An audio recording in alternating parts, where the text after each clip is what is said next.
Side note, but he is just like a very dopey character in the book series. I talked about like when he said that he made smoothies even though he's never used a blender or a kitchen appliance before. He asks really stupid questions, like when Hannah's complaining about Kate, her stepsister, being a size 2.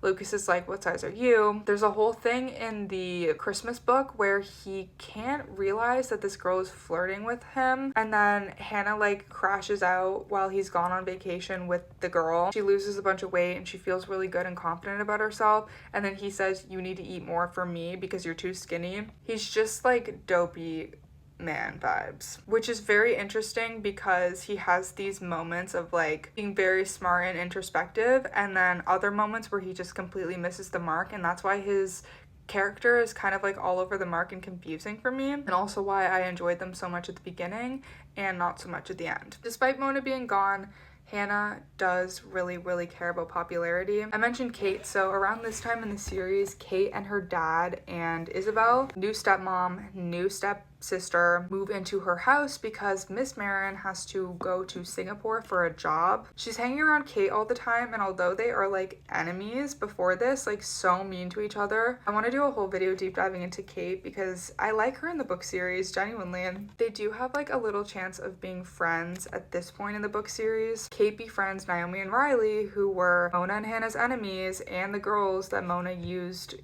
befriended to be mean to Hanna in the last part. Of course, Kate befriends them. But Hanna decides to be a part of the group too, and it feels really good for her to have a group of friends again, group of girlfriends. But she's such an all or nothing person. Like, she can't balance the relationship with Lucas and have these girlfriends. She needs to make the girlfriends like the center of everything. And it's very interesting because they were actually very accepting of Lucas, unlike Mona. None of them made fun of her. All of them were accepting, and still she chose popularity over and over again. So at a party, Hanna ends up spreading this rumor about Kate having an STD, and it wasn't even true. While Kate deserved it, like she actually was two-timing Hanna, Lucas didn't like that. Lucas doesn't like that Hanna is willing to be mean to be popular. He doesn't like that she cares about popularity at all, and it really took him leaving her for her to be like, wait, no, I actually do love him more than popularity. Being mean to Kate doesn't feel good to her. And that's why she's such an interesting character, because she's so complex. She does these things